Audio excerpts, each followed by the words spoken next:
Thank you, Mr. Speaker. When the House considered this bill in the 112th Congress before I was elected to serve here, proponents like my good friend Mr. Gibbs argued that unless Congress acted, the process for getting a pesticide general permit under the Clean Water Act would cause agriculture, forestry, and public health-related activities to grind to a halt. However, after almost 3 years of implementation, I'm confused about the need for this bill. The sky has not fallen. Farmers and forestry operators have had several successful growing seasons, and public health officials have successfully addressed multiple threats of mosquito-borne illness, while at the same time complying with the sensible requirements of both the Clean Water Act and the Federal Insecticide, Fungicide, and Rodenticide Act, known as FIFRA. I say sensible because, as we should clearly understand, the intended focus of the Clean Water Act and FIFRA are very different. FIFRA is intended to address the safety and effectiveness of pesticides on a national scale, preventing unreasonable adverse effects on human health and the environment through uniform labels indicating approved uses and restrictions. However, the Clean Water Act is focused on restoring and maintaining the integrity of the nation's waters, with a primary focus on the protection of local water quality. It is simply incorrect to say that applying a FIFRA-approved pesticide in accordance with its labeling requirement is a surrogate for protecting local water quality. As any farmer knows, complying with FIFRA is as simple as applying a pesticide in accordance with its label. Farmers do not need to look at the localized impact of that pesticide on local water quality.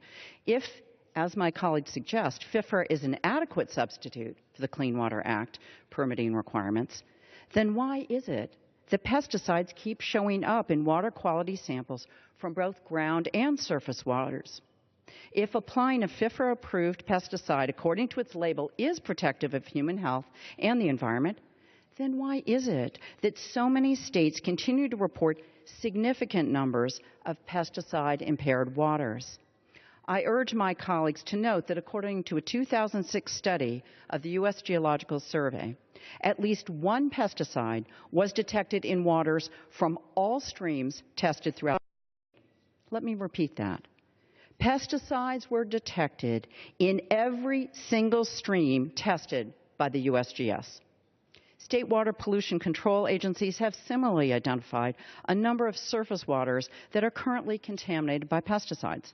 States have identified over 16,800 miles of rivers and streams, 1,700 square miles of bays and estuaries, and 372,000 acres of lakes that are currently impaired or threatened by pesticides, meaning that that particular water body cannot or should not be used as a source of drinking water and be appropriate for fish or shellfish propagation or recreation.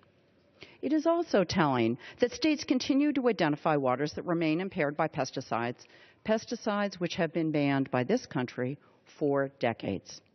Some have questioned the environmental and public health benefits of the Clean Water Act for the application of pesticides. However, many of the benefits are so obvious that perhaps we have simply overlooked them. First, let us look. The Clean Water Act, and not FIFRA, requires pesticide applicators to minimize pesticide discharge through the use of pesticide management measures. Second, it is the Clean Water Act, and not FIFRA, that requires pesticide applicators to monitor for and report any adverse incidents that result from spraying. I would think that monitoring for large fish kills or wildlife kills, as my colleague from Oregon has noted, would be a mutually agreed upon benefit. Also, it is the Clean Water Act and not FIFRA that requires pesticide applicators to keep records on where and how many pesticides are being applied throughout the nation. Again, if data is showing that a local water body is contaminated by pesticides, I would think that the public, our constituents, would want to quickly identify the likely pesticide that is causing the impairment. Finally, and perhaps most important, I am unaware of any specific example where the current Clean Water Act requirements have prevented a pesticide applicator from performing his or her services. Despite claims to the contrary, the Clean Water Act is not being used to ban the use of pesticides. So again, let's summarize a few points.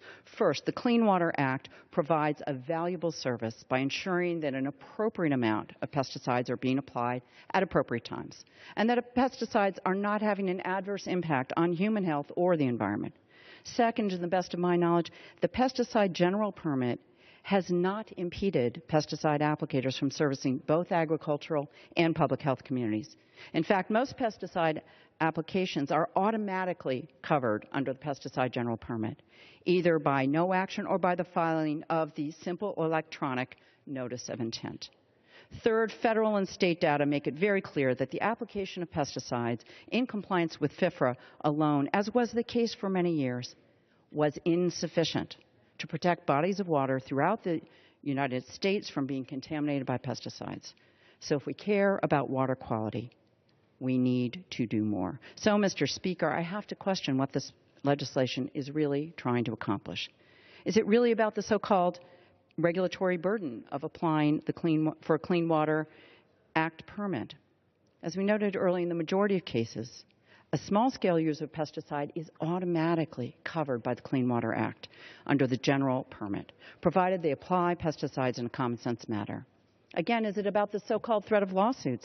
Again, if the pesticide applicator is applying the pesticide in compliance with the permit, they are statutorily immune from lawsuit under the Clean Water Act.